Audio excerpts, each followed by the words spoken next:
gengs, welcome back to my channel. Berjumpa lagi bersama saya. Setelah saya libur panjang, pada kesempatan yang mendung ini saya akan mereview sekaligus membahas film yang banyak dicari, yaitu The Manipulasi 2025. Film ini menceritakan tentang seorang kurir yang hidupnya hancur setelah dituduh melakukan kejahatan yang tidak pernah ia lakukan. Semua bukti mengarah kepadanya hingga ia dipenjara dan kehilangan segalanya. Namun, di balik itu semua ada dalang licik yang ternyata telah merancang seluruh kehancuran hidupnya. Akan tetapi pria tersebut bertekad membalas dendam setelah yang mereka lakukan kepadanya.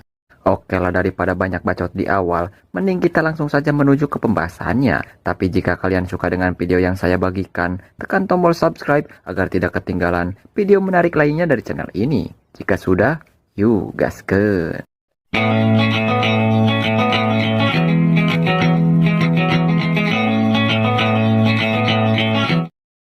Film ini diawali diperlihatkan seorang pria bernama Taejun yang tergesa-gesa memburu seseorang yang telah menghancurkan hidupnya.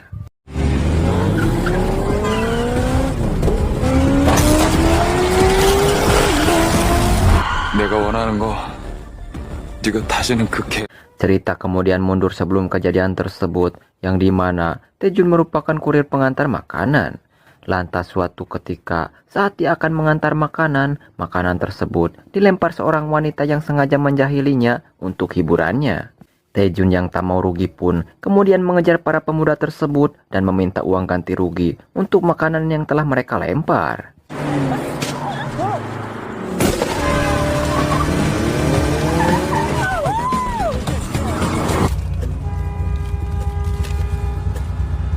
Setelah itu, Taejun menemui adiknya yang bernama Taejin. Rupa-rupanya Taejun bekerja keras selama ini untuk menghidupi Taejin sang adik, dikarenakan orang tua mereka sudah lama meninggal.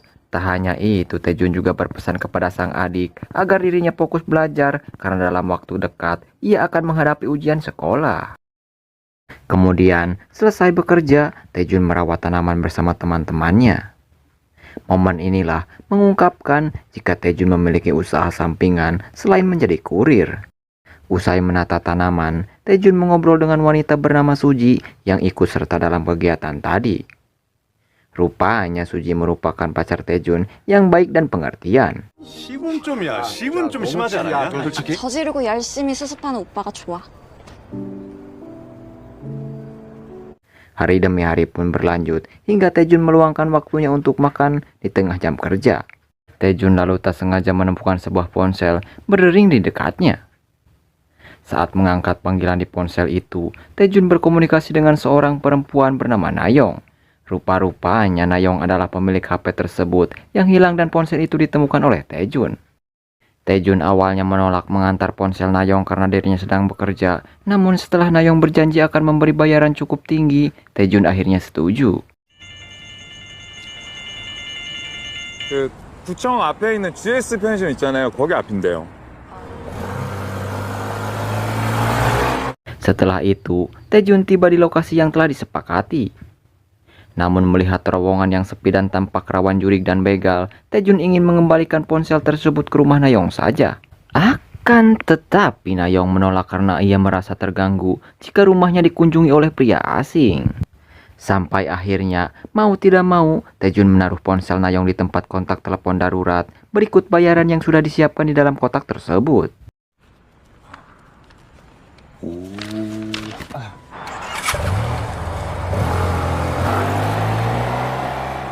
Keesokan paginya, Taejun tiba-tiba disergap dan ditangkap oleh polisi karena diduga telah melakukan pemerkosaan dan pembunuhan. Hingga tak butuh waktu lama, berita penangkapan Taejun menuai sorotan tajam. Penyebabnya, jasad korban Taejun ditemukan di pinggir pantai yang sudah termutilasi. Oleh karena itulah, Taejun dianggap pembunuh yang keji. Di saat sesi interogasi Taejun, polisi menunjukkan foto korban yang merupakan seorang perempuan berusia 20 tahunan. Taejun yang merasa tidak melakukan hal tersebut kemudian menegaskan bahwa dirinya tidak mengenal dan tidak pernah bertemu dengan perempuan yang dimaksud. Bahkan, Taejun bersumpah jika pelakunya bukan dirinya. Namun apalah daya, semua bukti tersebut mengarah kepadanya, maka sumpah dan perkataan Taejun sama sekali tidak berguna. 원한 관계가 있으신 겁니까? 왜 20대 여성을 한 점으로 미루어 보아 진짜 몰라요. 모르는 여자를 왜 죽였어? 데리고 와놓고 당분간 여기 있으라는 게 이게 다.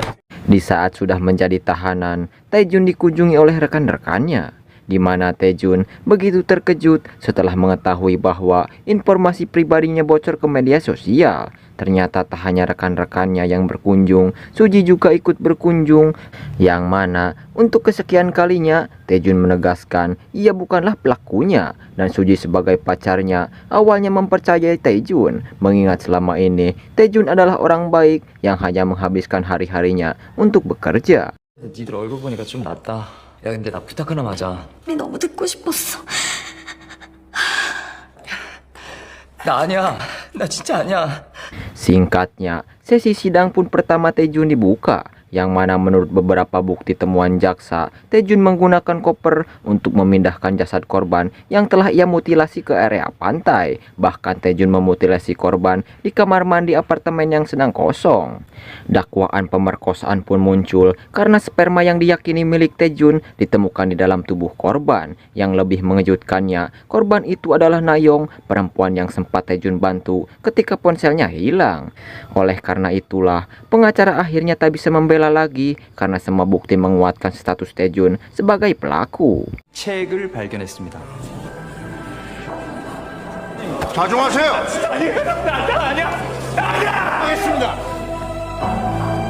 Setelah itu, Suji kembali mengunjungi Taejun yang masih merasa dirinya tidak bersalah. Nah, sedikit informasi, selama ini Taejun dan Suji menggunakan gelang berbentuk sama yang menjadi simbol hubungan romantis mereka, yang dimana Suji curiga karena gelang milik Taejun ada di lokasi mutilasi. Bahkan kecurigaan Suji semakin kuat karena Taejun tidak memakai gelang tersebut dengan alasan hilang. Sampai akhirnya Suji pun melepaskan gelang miliknya dan meninggalkan Taejun dengan perasaan sangat kecewa.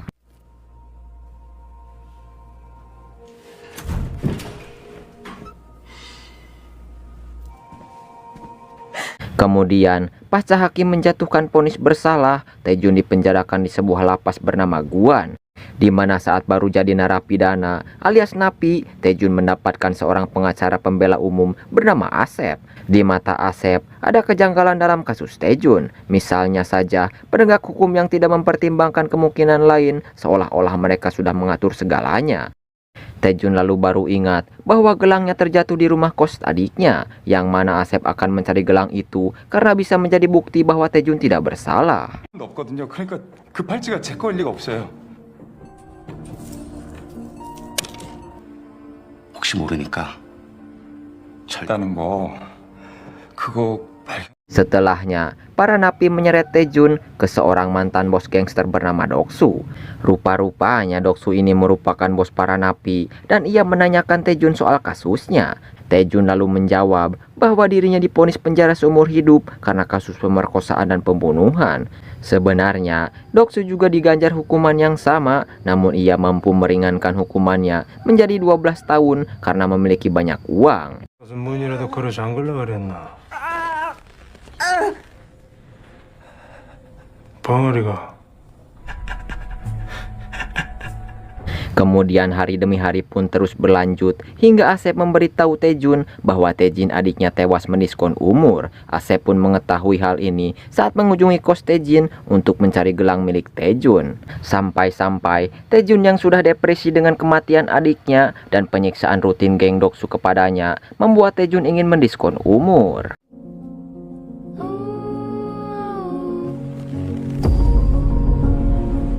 Namun petugas berhasil menyelamatkan Taejun dan tercatat ia sudah 3 kali mencoba mendiskon umur pada bulan yang sama. Pada hari Paskah, para napi mengunjungi gereja di lapas dan mereka mendapatkan sepotong kue, di mana saat Taejun sendiri datang pria bernama Noh, seorang pelayan altar gereja yang ternyata ia merupakan napi yang sudah lama menghuni lapas ini. Noh juga berpesan sekaligus menasehati Taejun agar Taejun berhenti berlarut dalam kesedihan karena semua itu tidak ada gunanya, apalagi sampai mendiskon umur. Sejak saat itulah Taejun mendapat inspirasi untuk tetap hidup, bahkan dirinya rajin berolahraga dan berlatih bela diri. Dari sinilah Taejun lambat laun berubah menjadi orang yang kuat secara fisik ataupun mental. 당신이 생각하는 것보다 훨씬 무서운 놈이에요.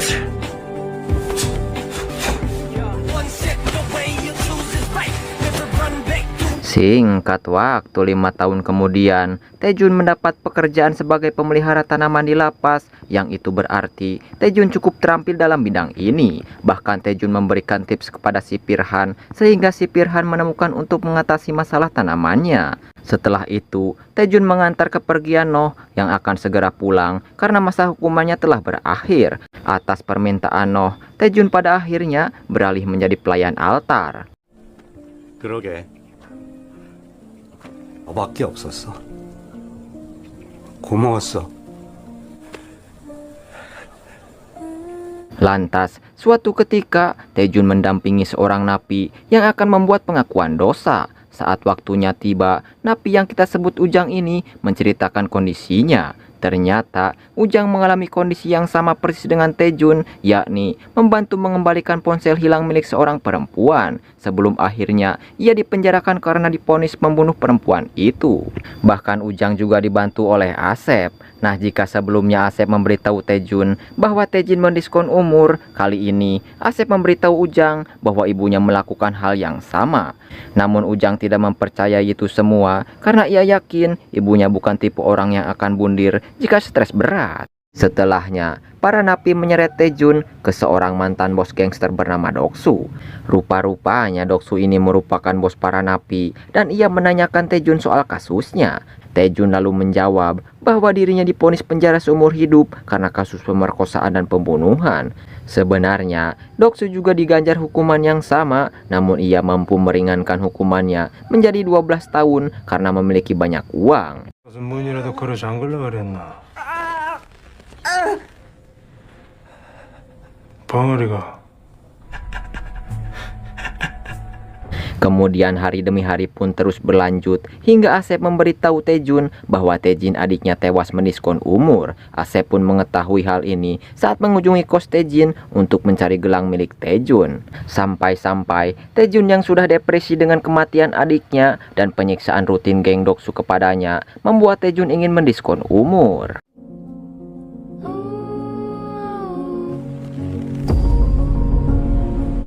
Namun petugas berhasil menyelamatkan Taejun dan tercatat ia sudah 3 kali mencoba mendiskon umur pada bulan yang sama.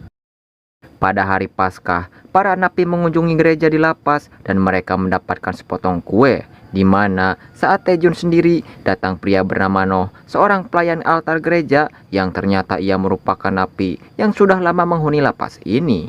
Noh juga berpesan sekaligus menasehati Taejun agar Taejun berhenti berlarut dalam kesedihan karena semua itu tidak ada gunanya, apalagi sampai mendiskon umur. Sejak saat itulah Taejun mendapat inspirasi untuk tetap hidup, bahkan dirinya rajin berolahraga dan berlatih bela diri. Dari sinilah Taejun lambat laun berubah menjadi orang yang kuat secara fisik ataupun mental. 당신이 생각하는 것보다 훨씬 무서운 놈이에요.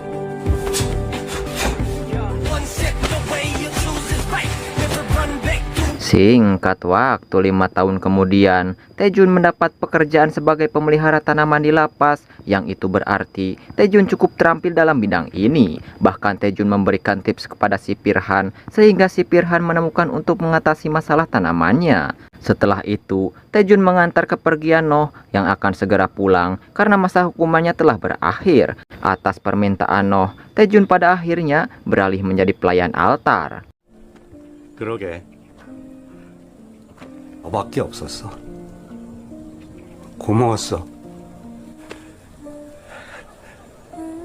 Lantas, suatu ketika Taejun mendampingi seorang napi yang akan membuat pengakuan dosa. Saat waktunya tiba, napi yang kita sebut Ujang ini menceritakan kondisinya. Ternyata Ujang mengalami kondisi yang sama persis dengan Taejun, yakni membantu mengembalikan ponsel hilang milik seorang perempuan. Sebelum akhirnya ia dipenjarakan karena divonis membunuh perempuan itu.